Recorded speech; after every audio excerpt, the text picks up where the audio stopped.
지난 주일 주신 말씀을 통해서 하나님의 은혜가 우리를 변화시킬 수 있다라고 하는 그 사실을 생각했습니다. 여러분, 우리가 얼마나 하나님의 은혜를 깊이 깨닫는가 만큼 지금 현재 우리가 어떤 상황에 처해 있든지 우리의 문제에 휩쓸리지 않고 휘말리지 않고 무슨 말을 들어도 상관없고 어떤 일이 일어나도 상관없이 내일에 대한 진정한 소망을 가질 수 있습니다. 여러분, 하나님의 은혜는 이미 시작이 됐어요. 이미 우리에게 이 은혜가 풍성하게 부어지고 있어요. 여러분, 날마다의 삶 속에서 우리가 살아서 뭔가를 할 때마다 이게 하나님의 은혜구나, 이게 하나님의 은혜구나. 여러분, 그 풍성한 은혜의 증거들을, 그 확실한 증거들을 날마다 보며 살아갈 수 있는 저와 여러분이 되실 수 있기를 바랍니다. 여러분, 조그만 거 하나 건드려도 아무것도 안 돼요. 여러분, 오늘 우리가 이렇게 주일 예배를 드릴 수 있잖아요. 우리 37년 동안 시드니 중앙장로교회 주일 예배를 중단해 본 적이 없습니다. 그런데 오늘 이렇게 주일 예배 이제는 큰 공간에서 드리는 게요, 정전만 돼도 힘들어요. 이 공간에서 예배 드리는 게. 어제 저녁에 벼락이 많이 쳤잖아요, 그죠? 벼락이 이 그랜빌 지역에 떨어져 가지고 교회 정전이 됐습니다. 우리 전도회 모임도 하고 있었는데, 여러분, 정전되니까 예배당 문도 밖에서 만약 사람이 없으면 못 들어와요. 그죠? 비밀번호를 누르는데 이게 안 통합니다. 저희 이 본당 예배는 말할 것도 없죠. 불이 안 들어오고 모든 음향시설이 가동되지 않으면 예배가 진행되기가 어렵게 되어 있습니다. 야, 하나님께서 하나만 건드려도 우리가 당연하다고 생각하는 이게 안 되는구나, 그걸 깨닫습니다. 여러분, 한 주일도 빠짐없이 저희들이 정한 시간에 예배를 드릴 수 있는 이것이 얼마나 큰 하나님의 은혜인지 우리가 잊어버리고 살 때가 많아요. 주일이 또 왔구나, 또 예배 드렸구나. 여러분, 오늘 우리 자신의 하나님 앞에서 신경 하나만 정상적으로 작동되지 않아도, 핏줄 하나만 막혀도 우리 이 자리에 나올 수가 없습니다. 들을 수도 없고 볼 수도 없고 입을 열 수도 없고 발걸음을 내디딜 수도 없습니다. 여러분, 저희들이 지금 살아서 하나님 주신 건강 가지고 그 건강이 완전하든지 부도가든지 상관없이 이렇게 하나님 앞에 예배할 수 있는 이 자리에 있는 것이야말로 얼마나 놀라운 하나님의 은혜인지 모르겠습니다. 이게 뭐 때문입니까? 예수님 때문이에요. 우리는 하나님 앞에서 하나도 남김없이 부스러기 하나도 허락받지 않고 다 하나님 앞에서 하나님 앞에 누릴 수 없는 존재들이에요. 우리 죄인들이기 때문에, 죄의 값은 사망이기 때문에 하나님 바로 심판을 집행하셨더라면, 은혜 없는 심판이 우리에게 있었다면 우리는 끝장이에요. 네? 우리 죄인인데 하나님께서 지금까지 살려주십니다. 고난은 주시지만 망하게 하지 않으시고 또 일으켜 주십니다. 또 회개할 수 있는 기회를 주셔서 용서해 주시고 또 시간을 허락하여 주셔서 오늘 우리가 여기까지 왔습니다. 여러분, 육체적으로 사회적으로 누리는 모든 것의 은혜의 중심에 뭐가 있느냐 하면 예수 그리스도가 있습니다. 복음이 있습니다. 뭔가 내가 노력해가지고 된 거 아무것도 없어요. 우리가 잘해가지고 누리는 거 아무것도 없어요. 근데 착각하고 살아요. 내가 운동을 열심히 했더니 건강하다? 아니요. 제일 건강한 사람이 제일 빨리 죽는 거 아세요? 골골하신 분이 제일 오래 살아요. 연약한 분이 오래 살아요. 내가 열심히 일 많이 했더니 돈 벌었다? 천만의 말씀이에요. 그렇게 아침부터 저녁까지 뛰어다니고 사업을 일으키고 성공했다고 하는 그 기업이, 그 재벌이 하루아침에 무너지고 스스로 목숨 끊는 거 우리 보잖아요. 그 사람들 누구보다 못지않게 열심히 노력한 사람이에요. 내가 하나님 앞에 뭔가 누리고 있는 거 내가 해가지고 됐다고 믿는 것처럼 착각하는 거 없습니다. 하나님의 은혜인데 모르고 있을 뿐이에요. 여러분, 이 은혜가 저와 여러분들의 삶 속에 저희 교회 안에서 풍성하게 누려질 수 있기를 진심으로 축복합니다. 그리고 은혜 깨달으면 저절로 다 되게 되어 있어요. 모든 걸 할 수 있게 되어 있어요. 근데 은혜를 깨닫지 못하면 불평과 원망이 나오고 판단과 정죄가 나오고 아무것도 아닌 것 가지고 사니 못 사니 하고 싸우고 진흙탕 같은 그런 인생이 될 수밖에 없는 것입니다. 근데 여러분, 지난주에 선포한 하나님의 은혜라는 거 왜 하나님 말씀하셨겠어요? 70년 지나면 돌아온다, 회복된다, 다시 모든 것 정상으로 돌아오게 해주겠다. 그죠? 그게 하나님의 은혜 메시지였잖아요. 그런데 그 은혜를 왜 말씀하실까요? 뭐가 있기 때문에 70년 후면 돌아온다고 말씀하십니까? 70년의 고난의 행군이 있기 때문에 그 말씀하시는 거예요. 이 은혜에 대한 확신이 없으면 70년을 견디지 못해요. 감당할 수가 없어요. 믿음을 지킬 수가 없어요. 하나님이 70년 동안 그 어두운 시간을 눈앞에 두고 있는 백성들에게 이제 그 고난이 시작된다, 20년 후면 시작될 거다, BC 605년에 이 말씀 어제 지난주에 말씀 주셨잖아요. 여러분, 그 은혜에 대한 확신이 있었던 사람은 70년 동안 거기 살았어도 이삿짐 풀지 않았습니다. 보따리 내려놓고 그 백성들과 동화되지 않았습니다. 어떤 생각을 가졌겠습니까? 이거 끝날 날이 있다. 끝날 날 되면 우리 돌아가야 된다. 그날만 기다리면서 그 70년의 힘들고 어려운 포로 생활을 소망 가운데 인내하면서 기다릴 수 있었을 겁니다. 그런데 여러분 아세요? 하나님의 은혜가 우리에게 변함없이 약속되어 있고 때때로 우리에게 포로기간과 같은 고난의 기간을 거치게 하는 것도 하나님이 우리를 사랑하시기 때문에 베푸는 은혜인데, 오늘 우리가 이 은혜에 대한 확신이 없으면 이 고난의 시절에 유혹을 받아서 잘못된 말씀을 따라가기가 너무 쉬운 거예요.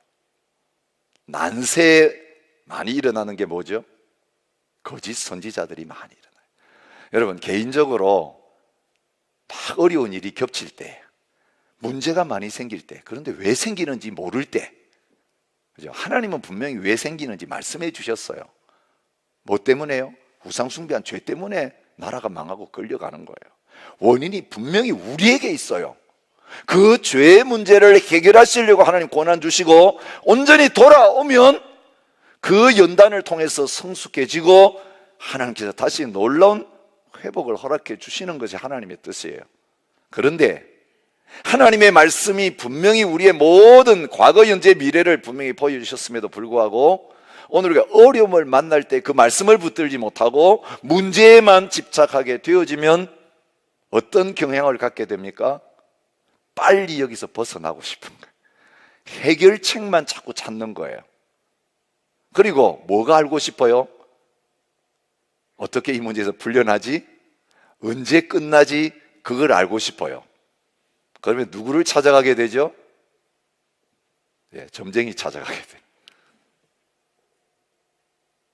여러분, 한국에 있는 점치는 데 찾아가는 사람 중에 50% 이상이 크리스찬이라는 통계가 나와 있어요.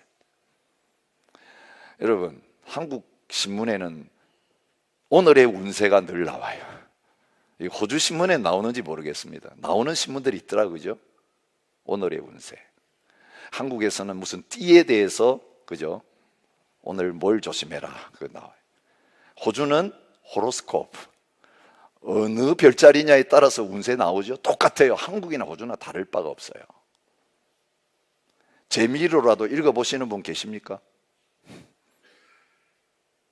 볼 때가 있어요. 왜 그거 보고 싶죠? 내일에 대해서 어떻게 될지 알고 싶은 거예요. 힘들고 어려우니까. 여러분, 나라가 어려울 때요, 이런 거짓 예언자들이 참 많이 등장합니다. 난세에 이른 사이비 종교들이 극성을 부리고 있어요. 지금 한국에 왜 이리 사이비 종교들이 많습니까? 지금 내일을 예측하기 어려운 정치 상황과 조건들이 있기 때문에 그래요. 한 1년간은 조금 뜸한 것 같아요. 언제 가장 거짓 예언, 교회 안에서 거짓 예언이 극성을 부린지 아세요?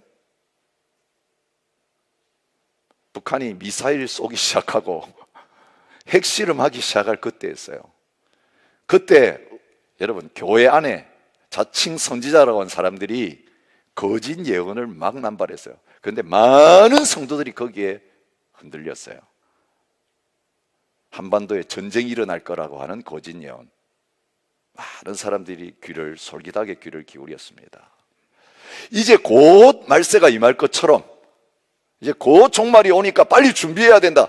7년 대환란 날이 다가오니까 그 환란을 준비하려면 어디로 피해야 된다. 여러분, 뉴스 보시는 분 알겠죠? 신옥주라고 하는 여자 목사가 피지에 갔다 돌아오다가 공항에서 체포돼가지고 지금 감옥에 가 있는 거 아시죠? 은혜로 교회라는 교회입니다. 마지막 때가 오니까 어디에서 피난해야 되느냐? 피지로 피난 가야 된다. 피지, 그게 피난처라는 뜻이에요. 여러분, 한자말하고 아무 상관없는 게 피지예요. 그런데 그게 한자말로 풀면 피난처예요. 여러분, 한국에 있는 사람들만 거기 안 갔어요. 여러분, 벨모에 그 은혜로 교회가 설립되었어요. 참 교회 열심히 섬기던 한 장로님 가정이 거기 참여했습니다. 그 장로님 가정이 다 정리하고 피지로 가셨습니다. 이름만 되면 여러분 아시는 분들 많을 거예요. 여기 오래 사신 분들, 굉장히 성실하신 분, 신앙생활 열심히 하신 분. 이 은혜로 교회에서 그 집단에서요 하는 일이 타작마당이에요. 타작마당. 누가 죄를 지으면요 그 사람 앉혀놓고 막 때리 패는 거예요. 그걸 타작이라고 그래요. 타작하면 알곡을 만들게. 이 장로님이 타작마당을 당하셨어요. 그리고 건강을 잃어버려서 한국에 치료받으러 갔다가 거기서 돌아가셨어요. 근데 그걸 당하면서도 자녀들이 아직 안 돌아오고 있어요. 그 가정이 계속 있어요. 아버님은 회개하시고 평안한 가운데 돌아가셨다, 이렇게 말하고 있어요. 여러분, 사람들을 이용하는 것 중에 하나가 뭐냐면 죄책감이에요. 주님 오실 때가 다 된, 너 그래가지고 천국 가겠냐? 너 그래가지고 구원받겠냐? 그러면 시키는 대로 합니다. 천국 갈 수 있다. 뭔가를 해야 됩니까? 어디 피난 가야 됩니까? 다 바쳐야 됩니까? 여러분, 구원은 믿음으로 받는 거예요. 은혜로 받는 거예요. 그런데 오늘 우리가 은혜에 대한 확신이 없으면 다 죄책감 가지고 살거든요. 그래서 딱 와가지고 예언한다는 사람들이 딱 얼굴 보더니 당신 이런 죄를 짓고 있나요? 이렇게 한마디 하면 그냥 왕창 무너집니다. 어떻게 내 죄를 알아? 그러면 이제 그 죄책감이 드러나면서 이 문제 해결하려면 이렇게 해야 돼요 하면 시키는 대로 코가 끼어가지고 따라가게 됩니다. 다 죄인이잖아요. 여러분, 사탄은 우리가 범하는 죄를 용케 잘 알고 있어요. 아세요? 사탄은 우리가 무슨 죄를 짓는지 잘 알아요. 그래서 그 죄책감을 자극시킬 수 있는 구체적인 사례를 들고 나와요. 그래서 우리를 케어시켜요. 하나님의 은혜에 대한 복음의 확신이 없으면 우리 다 넘어갑니다. 오늘 우리에게 주신 이 말씀 가운데서 유다에서 일어나고 있을 때는 정반대예요. 여러분, 사람들의 심리는 뭐냐면요, 고난이 싫은 거예요. 고난이 싫어요. 연단이란 말 싫어요. 좀 평안한 이야기만 했으면 좋겠어요. 죄에 대한 이야기 이제 그만 들었으면 좋겠어요. 그죠? 회개에 대한 이야기 듣기 싫어요. 여러분 잘 될 것입니다. 막 축복의 메시지와 여러분 걱정하지 마세요. 모든 거 잘 됩니다. 이런 말만 듣고 어렵고 힘들 때일수록, 그죠? 어렵고 힘들 때일수록 죄책감을 자극하면서 그걸 이용해가지고 거짓된 예언, 거짓된 구원의 도를 말하는 사람이 늘어날 뿐만 아니라 거짓된 평안을 이야기하는 사람도 늘어나는 거예요. 여러분, 지난주에 주신 말씀이 70년 될 때까지, 그 포로기간 될 때까지 망하는 날이 있다는 거예요. 예루살렘 무너진다, 성전 무너진다, 다 끌려가고 70년 동안 포로기간 가진다. 이 고난이에요. 그죠? 그건 징계의 시간이에요. 그렇지만 우리를, 이스라엘 백성을 위해서 유익한 시간을 말씀하셨어요. 여러분, 어제부터 이제 연결되는 말씀에 알려있는 게 오늘 말씀이에요. 27장에서부터 연결되는데요, 27장에서는 무슨 말씀을 하고 계십니까? 그때가, 여러분, 지난주에 말씀 받을 때는 포로 기간이 아직 포로되는 게 없었어요. 그죠? BC 605년. 그 예언이 있은 다음에 바로 그 해에 1차로 포로로 끌려갔어요.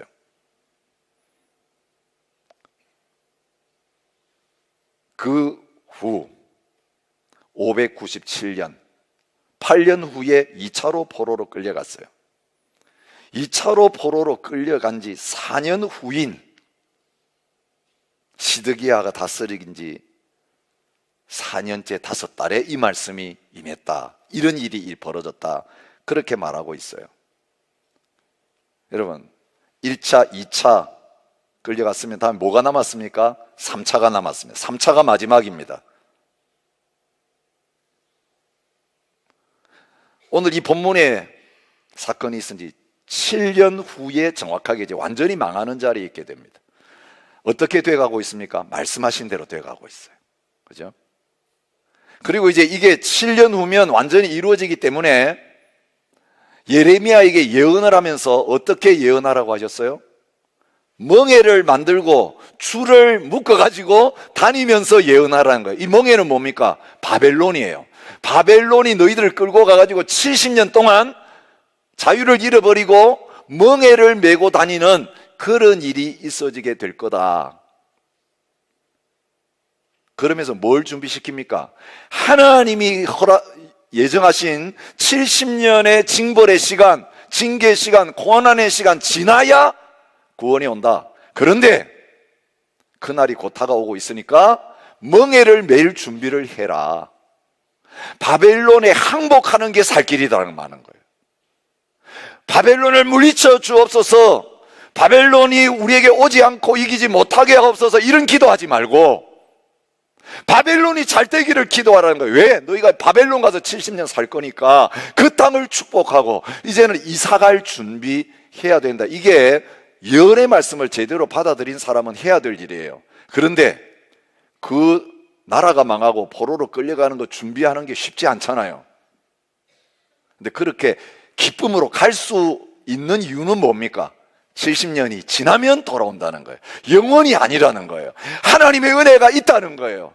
여러분, 나에게 하나님의 사랑과 은혜가 계속 있다는 것만 알면 지금 어떤 어려움과 고난 당해도 괜찮아요.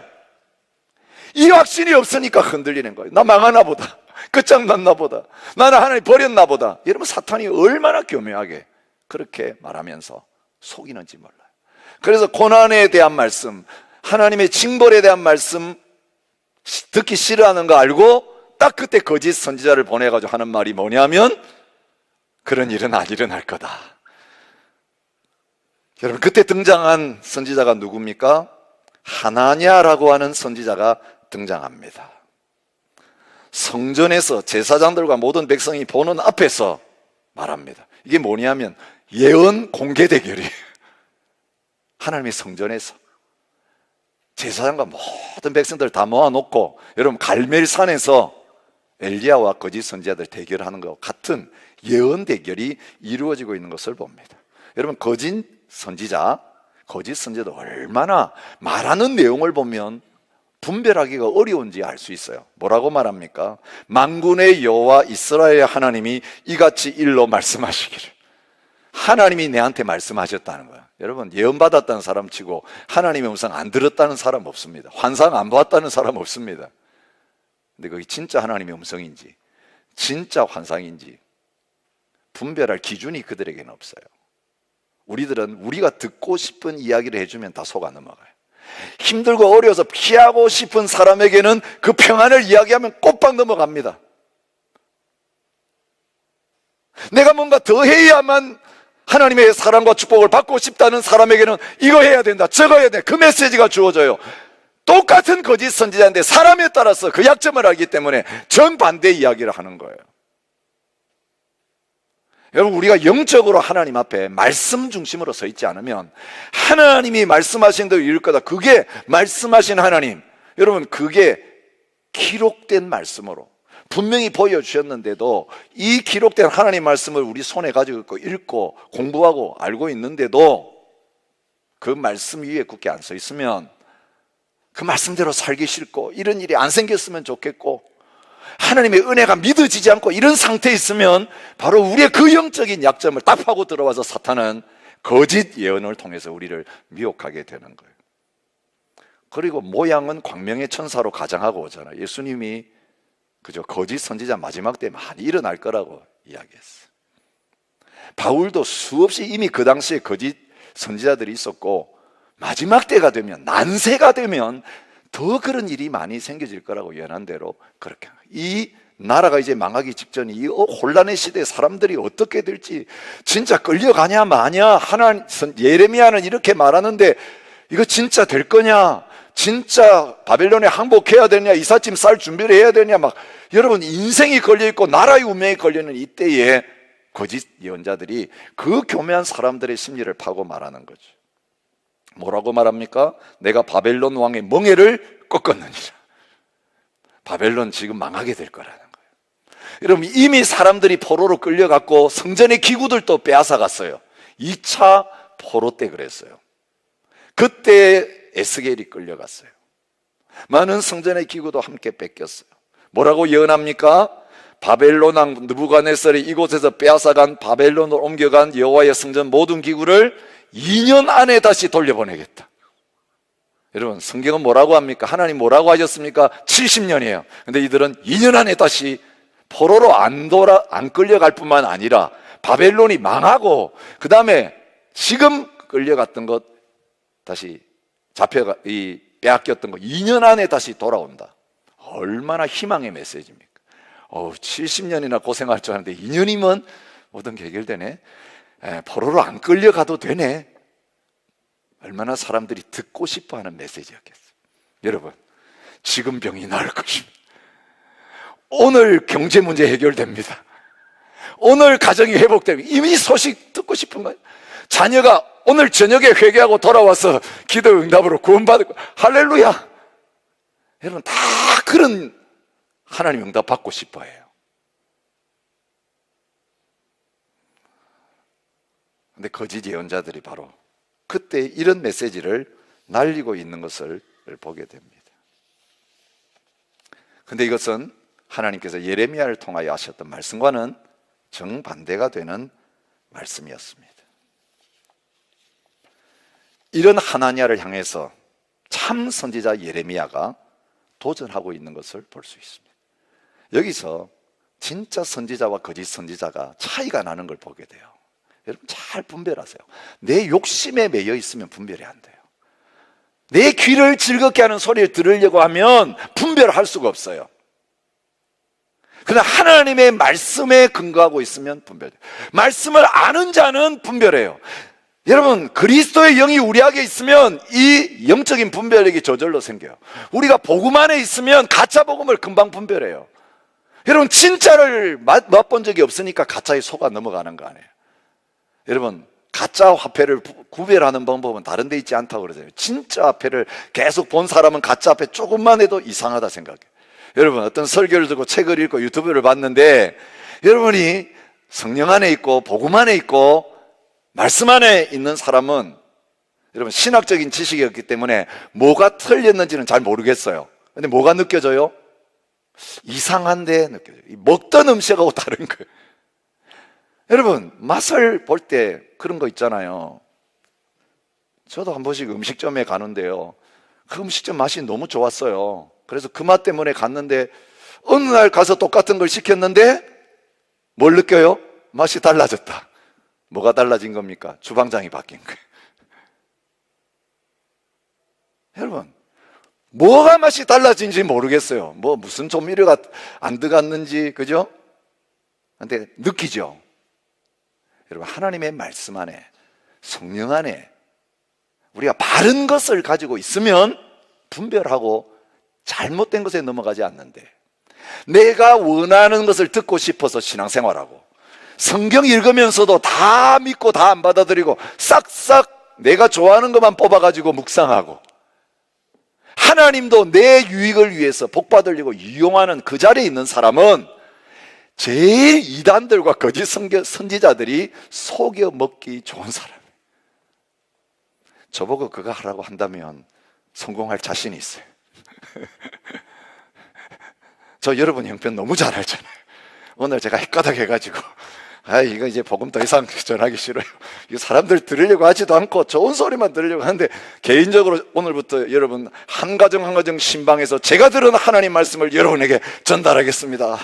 금식하고 봉투 준비해놓고 기다리세요. 이러면 먼저 우리 집에 와주세요. 이런 사람들 많아요. 그러면 여러분의 약점을 딱 집어가지고, 그죠? 딱딱 이야기하면 그 다음에 곧방 뭐 제가 시킨 대로 다 따라오게 돼 있어요. 여러분, 많은 사람들이 그렇게 가고 있다고요. 실제로 한국교회 얼마나 많은 성도들이 교회 다닐 때 뜨뜻미지근하게 다니다가 이단에 빠져가지고 재산 다 팔고 직장 그만두고 그렇게 목숨까지 바치면서 거기 따라가고 있다고요. 무엇 때문에? 진정한 복음과 하나님 말씀이 주어졌는데도 이거 코웃음 치면서 우습게 여기다 그런 거예요. 내 마음을 즐겁게 하고 내 비율을 맞추는 말씀, 그런 하나님을 찾아가고 있다고요. 우리가 교회 생활하면서.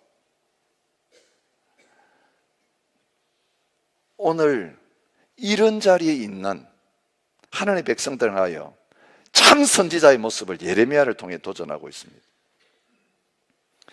뭐라고 말합니까? 비웃습니다. 아멘, 여호와여 이렇게 해주십시오. 진짜 그렇게 됐으면 얼마나 좋겠느냐. 근데 예레미야는 하나님을 통해서 자기에게만 주신 게 아니라 다른 선지자들에게 똑같이 공통적으로 주신 그 말씀의 근거에 호소하고 있습니다. 너는 내가 내 귀와 모든 백성의 귀에 이르는 이 말을 잘 들으라. 나와 너 이전의 선지자들이 예로부터 많은 땅들과 큰 나라들에 대하여 전쟁과 재앙과 전염병을 예언하였느니라. 이게 하나님이 지금 앞으로 되어질 일에 대해서 예언해 놓은 거다. 이거는 내 혼자 한 게 아니라 여러 선지자들이 다 그렇게 했다. 그러면 이제까지 선지자들 통해 하나님이 이렇게 말씀해 놓고 갑자기 그 말씀을 바꾸시겠냐? 만약에 너가 심판이 없는, 하나님의 죄에 대한 징계가 없는 평화를 예언하고 있는데, 여러분 그래요. 심판 없는 평화, 십자가 없는 부활, 고난 없는 영광을 이야기하는 거 다 가짜예요. 근데 우리는 고난을 쏙 빼고 싶어요. 십자가를 쏙 빼고 싶어요. 자기 부인이 싫어요. 내가 죽기 싫고 그냥 산다는 이야기만 듣고 싶어요. 그래서 지름길로 가고 싶어요. 빨리 거기에 도착하고 싶어요. 연단, 성수, 이거 너무 힘든 과정 없이 쉽게 하는 방법 없어요? 이거 우리가 다 찾고 있는 거예요. 이 세상에서도 그렇게 하고 교회 와서도 그렇게 하는데, 만약 그 고난 없는, 포로기간 없는 평화를 이야기한다면 그걸 증명해내라고 말씀하시죠. 뭡니까? 그 예언자의 말이 응한 후에야 그가 진실로 여호와께서 보내신 선지자로 인정받게 되리라. 여러분, 참 선지자와 거짓 선지자, 참 예언과 거짓 예언 분별하는 방법은 간단하죠. 그거 제대로 이루어져야 진짜예요. 한반도 전쟁이 일어난다고 예언했던 선지자들 말 지나갔습니다. 시효가 다 끝났어요. 2014년 12월 홍해선이라는 사람이 예언했어요. 여러분, 그 말 듣고 태국으로 가고 가족들 다 돈 짜가지고요, 다른 나라로 미국으로 가고 노아의 방주 이런 공동체 만들어가지고 떠난 사람들이 많았습니다. 그런데 그날 지나고 나도 아무 일이 안 일어났습니다. 이 가짜였습니다. 여러분, 그런 전쟁을 예언하는 사람들, 주님 오실 날이 언제다 예언한 사람들, 거기에서 여호와 증인이 나오고 안식교가 나왔어요. 몇 월 며칠 온다, 이 날짜를 다 정확히 했는데 그날 안 오니까 또 그걸 변질시켜가지고 계속 지금까지 따르게 만든 거예요. 그 말이 응하지 않았으면 그 거짓이잖아요. 그건 가짜잖아요. 가장 분명한 기준을 하나님께서 예레미야를 통해 제시해주고 있는 것을 볼 수 있습니다. 그리고 실제 역사 속에 검증이 되었죠. 나라가 망했고 포로로 끌려갔습니다. 평화 예언은 가짜였어요. 평화 예언은 오래가지 않았어요. 하나님께서는 말씀하신 대로 이루시는 분이십니다. 그래서 그 말씀대로 되어지지 않는 것을 말하는 것은 다 가짜예요. 여호와께서 말씀하셨다가 아무리 말해도 말씀이 성취되지 않으면 가짜예요. 근데 우리가 지금 날마다 읽고 묵상하고 듣는 이 하나님의 말씀은 그대로 이루어지는 말씀이에요. 우리 나중에 나오죠. 너 죽으리라고 했는데 그에 죽었어요. 이 거짓 예언자 하나냐가 바로 죽었어요. 그 해에 하나님이 심판을 선포할 때. 그 뭘 뜻합니까? 예레미야를 통해서 전달된 하나님의 말씀이 그대로 그 해에 집행된다면 앞으로 7년 남았지만 그때가 되면 나라가 망한다는 예언도 이루어진다는 거예요. 여러분, 주님이 다시 오신다는 예언도 성경에 기록된 예언이기 때문에 반드시 다시 오십니다. 세상 나라는 망하게 되어 있어요. 마지막 때 이런 일이 일어날 거라는 모든 증거들은 다 이루어지게 되어 있어요. 우리가 그것이 집행되는 것을 보게 된다면 다시 오실 그 주님에 대한 예언의 말씀이 확실하다. 그런데 날과 시는 주님만 아시기 때문에 언제 온다 이건 다 가짜다. 그러나 매일매일 주의 말씀 앞에서 다시 오실 주님을 기다리며 새하늘과 새 땅을 바라며 살아야 된다라고 하는 성경에 기록된 하나님의 말씀은 반드시 이루어진다라고 하는 믿음을 가지시기를 바랍니다. 가짜 예언자들이 많다는 것 때문에 하나님의 말씀이 무시되지 않아요. 가짜 예언자들은 거짓이기 때문에 그건 이루어질 수 없는 말씀이고, 소수이지만 참 선지자를 통해 증거된 말씀은 하나님이 말씀하신 거기 때문에 하나님이 시건하시는 분이 아니에요. 말씀하신 대로 그 말씀을 1.1획도 어김없이 다 이루실 것이다. 여러분, 하나님의 말씀 반드시 성취되는 그것을 통해서, 그리고 그 말씀을 전달하는 선지자가 참 선지자인 것이 증거된다는 것을 성경을 통해 보여주고 있습니다. 두 번째, 참 선지자 예레미야를 통해 보여주시는 참 선지자의 모습은 뭡니까? 예레미야가 도전하고 반박하니까 하나냐가 어떻게 예레미야를 대합니까? 예레미야의 목에서 멍에를 빼앗아 꺾고, 여러분 얼마나 모욕적인 행위인지 몰라요. 그 예언할 때 예레미야는 멍에를 계속 목에 메고 있었어요. 바벨론에 항복해라. 하나님이 멍에를 너희들의 목에 쥐우실 거다. 멍에를 쥐고 계속 복종하면 산다. 이게 하나님의 메시지였어요. 근데 그 하나님이 매라고 하신 멍에를 인간이 빼가지고 꺾어버렸어요. 여호와께서 2년 안에 멍에를 꺾어버리고 바벨론을 망하게 하시고 거기에 매였던 백성들은 다 자유함을 얻는 역사가 일어날 것이다. 그를 핍박했습니다. 여러분, 예레미야서를 묵상하면서 계속 예레미야의 삶 속에 우리가 발견하는 건 무엇입니까? 백성들과 왕들이 듣기를 싫어하는 메시지를 계속 전했기 때문에 그는 환영받지 못한 선지자였습니다. 고난받는 선지자였습니다. 여호야김 시대에도 그렇고 시드기야 왕 때에도 예언하다가 감옥에 들어갑니다. 구덩이에 던져집니다. 시대뜰에 갇힙니다. 마지막에도 나라가 망할 때에 이거 첩자다. 그래서 진짜 예언이 이루어지나 안 이루어지나 보자 가둬놓고 기다리고 있었어요. 그리고 그 예언이 응한 다음에야 풀려나는 그런 자리에 있었던 것을 보게 됩니다. 여러분, 가짜 예언자들의 특징은 의용 선지자들이에요. 의용 선지자. 권력 앞에 아첨해요. 왕이여 만세수를 하옵소서. 사람들의 비위를 맞추는 거예요. 여러분, 진정한 하나님의 선지자들은 바른 진리의 말씀 때문에 자기가 얻는 게 없어요. 고난밖에 없어요. 이게 진짜예요. 뭔가 하나님의 이름으로 은사 받았다고 예언하고 다니면서 봉투를 챙기고 인정받고 높아진다면 그건 가짜일 가능성이 많아요. 그런데 말씀 때문에 고난받고 핍박을 받는다면, 고난을 예언하면서 자신도 그 고난에 동참한다면 그것은 하나님이 전하시는 말씀을 가지고 살아가는 진정한 예언자일, 선지자일 가능성이 많은 것입니다. 여러분, 신약에도 바울이 거짓 교사들과 거짓 선지자들 때문에 얼마나 많은 어려움을 당합니까? 근데 서신을 쓰면서, 편지를 쓰면서 바울이 내가 하나님의 사도다, 내가 하나님 말씀을 전하는 자라는 것을 뭐를 통해서 증거하고 있습니까? 내 능력이 더 크다, 내가 더 높은 자리에 있다, 이것 가지고 말하지 않았습니다. 또 수고하여 친히 손으로 일을 하며 모욕을 당한 적 축복하고 박해를 받은 적 참고 고린도 교회를 향하여 그렇게 자기의 사도된 증거를 말하는 거예요. 거짓 사도들은 고난과 박해가 없었습니다. 환영받고 인정받고 떵떵거리고 있었어요. 근데 참 선지자로, 참 사도인 바울은 복음 때문에 가는 곳곳마다 쫓겨나고 있어요. 가는 곳곳마다 어려움. 그것 때문에 사람들을 비난합니다. 봐라, 저게 하나님의 진짜 종이라면 저렇게 하나님이 하도록 내버려 두시겠냐? 저 비참한 꼴 봐라. 너희도 저렇게 되고 싶냐? 우리처럼 돼야지.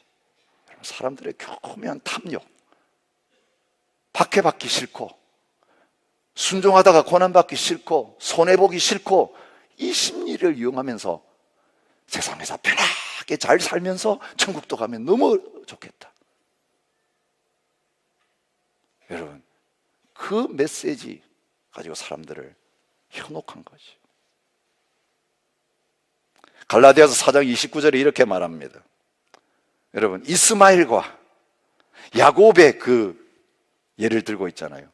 이스마엘이 야곱을 핍박했고 박해했어요.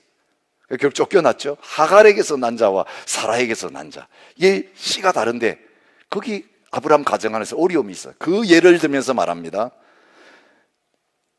그때의 육체를 따라 난 자가 성령을 따라 난 자를 박해한 것 같이 이제도 그러하지.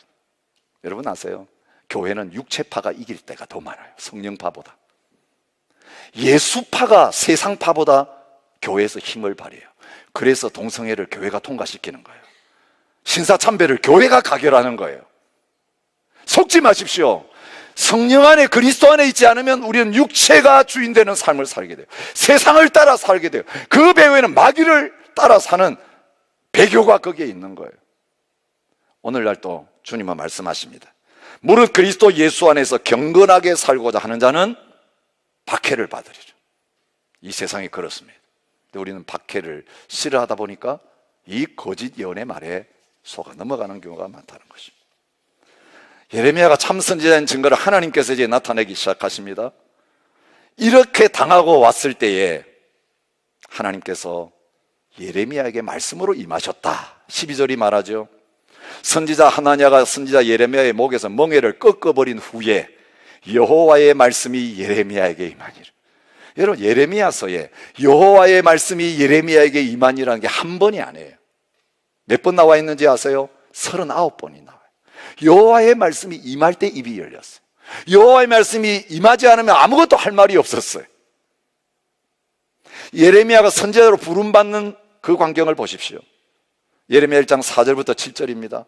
여호와의 말씀이 내게 임하니라. 이게 이제 선지자로 부름받는 시작이에요. 이르시되 내가 너를 모태에 짓기 전에 너를 알았고 내가 배에서 나오기 전에 너를 성별하였고 너를 여러 나라의 선지자로 세웠노라 하시기로 내가 이르되 슬프도소이다 주 여호와여 보소서 나는 아이라 말할 줄을 알지 못하나이다 하니 여호와께서 내게 이르시되 너는 아이라 말하지 말고 내가 너를 누구에게 보내든지 너는 가며 내가 내게 무엇을 명령하든지 너는 말할지니라. 무엇을 말할까 걱정하지 말라. 내가 할 말을 너에게 이룰 거라고 하십니다. 그러면서 1장 9절에 하나님이 하시는 일이 있어요. 그의 손을 내밀어 내 입에 대시며 여호와께서 내게 이르시되 보라 내가 내 말을 내 입에 두었노라. 거짓 선지자는 하나님께 받은 적도 없는 말을 지어내서 자기 생각을 가지고 이야기하는 자들이에요. 말씀 받은 적이 없어요. 네, 예레미야에게는 말씀이 임했기 때문에 입이 열리는 그런 역사가 나타난 것을 볼 수 있습니다. 그가 하나님의 말씀을 얼마나 소중히 여겼는가를 봅니다. 만군의 하나님 여호와시여 나는 주의 이름으로 일컬음을 받는 자라. 내가 주의 말씀을 얻어먹었사오니 주의 말씀은 내게 기쁨과 내 마음의 즐거움입니다. 이런 말씀을 얼마나 즐겁게 먹고 있는지를 볼 수 있어요. 그래서 자기가 배가 부르니까 이제는 그 말씀을 또 다른 사람들에게 그대로 나누는 가운데 있는 거예요. 여러분 구약에 보십시오. 선지자들의 공통점이 있어요. 하나님의 말씀이 그에게 임하니라. 하나님의 말씀이 그에게 임하니라. 사람은 다르지만 말씀이 임할 때부터 존재가 달라지고 그 말씀을 전하는 자가 되었어요. 선지자의 뜻은요, 미래를 예측하는 사람이 아니에요. 받은 말씀을 그대로 전달하는 대언자라고. 여러분, 모세가 말 잘못했지만 누가 대언자 역할을 했습니까? 아론이. 모세가 전달해주면 입이 되어가지고 대신 말해요. 대변자가 되었어요. 대언자는 대변인이에요. 그 대변인, 대언자라는 뜻이 나비, 선지자로 번역된 단어하고 똑같아요. 역할이 뭔지를 말해줘요. 하나님이 말씀하신 걸 듣고는 그대로 전달하는 자예요. 그래서 반드시 선지자에게 두 가지가 있어야 되는데, 첫째는 받아야 돼요. 여호와께서 나에게 말씀하시니라. 하나님의 말씀을 그는 받았습니다. 그리고 받은 대로 하나님의 말씀을 전합니다. 어떻게 전합니까? 그러므로 여호와께서 이와 같이 말씀하시다. 여러분, 자기 이름으로 하나님의 말씀 받아가지고 자기 이름으로 예언한 건 거짓 선지자예요. 하나님과 가르치는 거예요. 여러분, 하나님 앞에 계시를 받고 하나님 앞에서 하나님 뜻을 깨달은 모든 사람들이 다 그렇게 했어요. 다니엘은 왕의 요청을 받아 꿈을 해석할 때에 뭐라고 이야기합니까? 해석은 나한테 안 했습니다. 깨닫게 하신, 꿈을 주신 분도 하나님이시고 깨닫게 하실 분도 하나님이시기 때문에 하나님께 기도해 보겠습니다. 그리고 전달할 때 하나님이 가르쳐 주셨습니다. 여러분, 말씀의 주체가 사람이 아니라고요. 사람이 지어낸 말씀이 아니라고요. 하나님이 말씀하신 걸 전달할 때는 하나님의 말씀입니다. 이렇게 전달해요. 여러분, 호주교회나 이 외국교회 보면 성경 봉독 시간이 있습니다. 그죠? 그래서 앞에 누군가 성경을 쭉 봉독합니다. 그리고 반드시 성경 봉독 딱 하고 나서 끝에 뭐라고 합니까? 이것은 하나님의 말씀입니다. 이러고 성경 봉독을 끝내요. 오늘의 그 자세가 우리 말을 지금 하고 있는 게 아니죠. 하나님의 말씀을 받아서 기록된 이 성령의 감동으로 기록된 말씀을 하나님의 말씀이라고 풀어서 전달하면서 하나님의 음성을 들으십시오. 하나님의 말씀을 들으십시오. 말씀하시는 하나님을 여러분 개인적으로 만나십시오. 이게 설교의 시간이에요. 여러분이 그 하나님의 말씀을 듣고 하나님의 말씀을 만나게 되어지는 그런 은혜를 누리실 수 있기를 축복합니다. 그리고 진정한 선자의 증거가 마지막에 나오죠. 전달한 말씀대로 그대로 이루어졌습니다. 여러분, 오늘 불순종하는 저희들에게 오셔서 진정으로 참 선지자 되신 분이 계십니다. 예수 그리스도이십니다. 하나님 말씀을 전달했던 모세에게 하나님이 말씀하셨어. 내 하나님 여호와께서 너희 가운데 내 형제 중에서 너를 위하여 나와 같은 선지자 하나를 일으키시리니 너희는 그의 말을 들을지니라. 내가 그들의 형제 중에서 너와 같은 선지자 하나를 그들 위에 일으키고 내 말을 그 입에 두리니 내가 그에게 명령하는 것을 그가 무리에게 다 말하리라. 여러분, 예수님 왔을 때에 사람들이 기다렸던 메시아, 사람들이 기다렸던 선지자는 어떤 선지자입니까? 영광만 그들에게 주는 메시아를 기다렸어요. 로마가 망할 것이다. 여러분, 지금 유다가 망할 때하고 비슷해요. 로마가 망하고 우리는 바로 해방되어져서 하나님 나라 다윗의 왕국이 회복될 거다. 지금 이 메시지를 기다리고 있었어요. 예수님은 자신의 하나님께로부터 왔다고 하면서 뭘 이야기합니까? 내가 메시아라고 하시면서 나는 죽을 것이라 이야기해요. 나는 십자가를 질 거라고 이야기해요. 이 십자가가 걸림돌이었어요. 십자가 백성들이 예수를 십자가에 못 박아 죽이라고 소리 지르게 만들면서 예수가 가짜다, 기적을 행할 때에 우리를 로마에서 건져낼 줄 알았더니 빌라도의 법정에 서는 거 보니까 아무 능력이 없네. 사형 판결받고 지금 십자가 지고 끌려가네. 저 예수 우리 속였다, 가짜 선지자다, 그렇게 하면서 예수님을 버렸어요. 기적을 행할 때는 따랐어요. 왜 따랐어요? 영광을 줄 생각했거든요. 복만 줄 생각했거든요. 근데 예수님이 이렇게 하시면서 말씀하셨어요. 내가 하는 말은 내 스스로 하는 말이 아니라 아버지께서 내게 하신 말씀을 그대로, 아버지가 하신 말씀을 그대로 전하는 거다. 마지막 십자가를 앞에 두고 기도하시면서 내 뜻대로 마옵시고 아버지의 뜻대로 되기를 원합니다. 그 아버지의 뜻이 어디에 나타나 있어요? 구약 성경 말씀에 그대로 나타나. 기록된 대로 간다. 기록된 대로 나는 산다.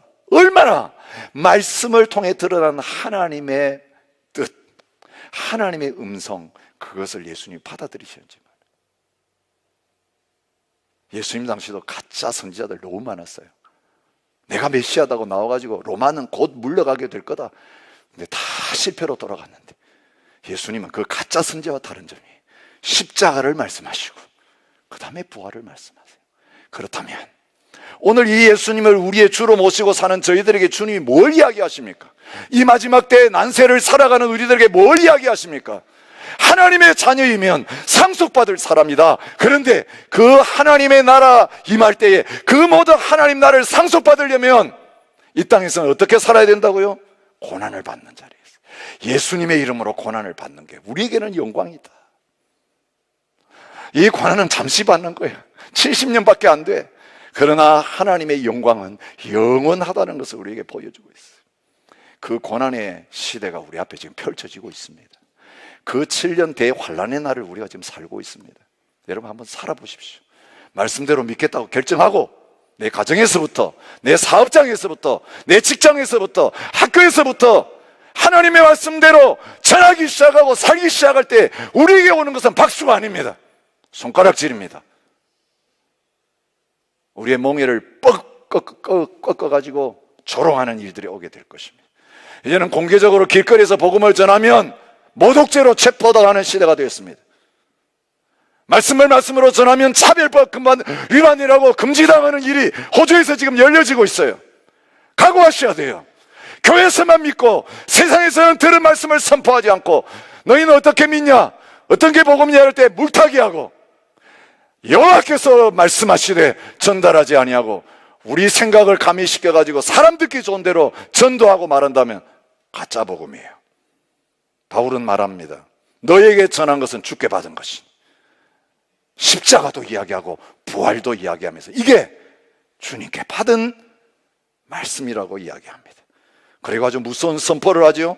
우리가 전에 말하였거니와 내가 지금 다시 말하노니 만일 누구든지 너희가 받은 것 외에 다른 복음을 전하면 저주를 받을지어다. 율법 더 지켜야 구원받는다. 이거 가짜 복음이에요. 구원받은 다음에는 아무렇게나 살아도 좋다. 그거 가짜 복음이에요. 다 사람들이 듣고 싶어하는 이야기. 어떤 사람은 내가 이래가지고 구원 못 받으니까 뭔가 더 해야 될 것 같아요. 그래야 하나님 인정해 주실 것 같아요. 그러면 누가 와서 교회 나간 성도 가지고 안 돼요. 구약에 있는 대로 음식도 가려야 돼요. 주일날 이거 다 사탄의 장난이에요. 토요일을 안식일로 지켜야 돼요. 이러면 뭔가 새로운 걸 내가 더 할 걸 받았어요. 그러면 그걸 붙들고 이제 구원받기 위해서 막 열심히 노력해요. 교회도 제대로 안 나오고 기본적이게 또 안 하던 사람이 오늘 뭔가 이상한 성경적이지 않은 조리를 가요. 그게 우리의 마음에 있는 율법주의, 그걸 부추겨서 하는 거예요. 복음 안에 안 서 있어서 그런 거예요. 이 은혜의 감격을 경험하지 못한 사람들은 하나님 앞에 내가 살 수 있나? 말씀 듣지만 이거 살 능력이 있나? 여러분, 내 안에 주님이 계시고 성령님이 계셔서 살아내는 건데도 이 관계가 안 된 사람은 깨닫고 시인하면 그냥 구원받았으니까 어떻게 살든 상관없어요. 지옥은 이제 안 갈 거고 천국 갈 거니까 그냥 대충 사세요. 이 말씀이 듣고 싶은 거예요. 그럼 여러분 잘 될 것입니다. 죄에 대해서 말하지 않고 회개에 대해서 말하지 않는 그런 가짜 복음의 귀를 기울 수밖에 없는 거예요. 십자가와 부활의 복음이, 우리가 전하는 하나님의 말씀이 참인지 거짓인지를 분별합니다. 여러분, 무슨 복음을 사람들에게 전하면서 주님 앞으로 사람들 데려오고 있습니까? 예수 믿으면 병 낫습니다. 예수 믿으면 부자 됩니다. 예수 믿으면 가정 문제 해결됩니까? 이겁니까? 그 모든 것이 생겨지는 죄악의 문제가 그대로 도사리고 있는데 죄에 대해서 지적하고 그 죄에 대한 하나님의 심판을 말하지 않고 이 죄의 덩어리 내가 십자가에 못 박혀 죽어야 된다는 이야기는 안 하고 부활을 이야기하고 사죄를 이야기하고 용서만 이야기하고 있지는 않습니까? 아니면 심판만 이야기하면서 하나님의 놀라운 은혜, 이 하나님의 놀라운 구원에 대해서는 입을 딱 다물고 있지는 않습니까? 내가 들은 것을 너에게 말한다. 여러분, 예수님께서 하나님 아버지의 말씀 1.1획도 어김없이 그대로 들은 대로 말씀하신 대로 전달하고 그대로 살아내신 것처럼 이제 우리가 이 받은 복음을 우리가 바로 말씀대로 믿고 성경대로 바로 믿을 뿐만 아니라 이제는 우리의 말과 삶을 통해서 이 복음을 살아내는 그 자리에 서서 하나님의 진리의 말씀, 변함없는 이 하나님의 말씀으로 우리가 세워지고 교회가 굳건히 세워지고 거짓을 분별하고 이 거짓된 모든 것들을 다 드러내어서 거짓에 미혹된 자를 참복음 참 진리 되신 예수 그리스도께로 인도하는 사명 감당할 수 있는 저와 여러분과 저희 교회가 될 수 있기를 축복합니다. 우리 함께 자리에 일어나서 함께 찬양하며 결단하며 나갔으면 좋겠습니다. 주님, 우리의 믿음과 우리의 삶이 하나님의 말씀에 서기를 원하고 복음에만 세워지기를 원하고 예수 그리스도 중심으로만 서기를 원합니다. 하나님, 우리에게 있는 거짓이 먼저 떠나가게 하여 주십시오. 교회 가운데 있는 거짓이 떠나가게 하여 주시고 속임이 떠나가게 하여 주시고 우리가 참 진리 가운데서 자유함을 누리는 자리에 있게 하여 주시옵소서. 우리 함께 헌신하고 찬양했으면 좋겠습니다.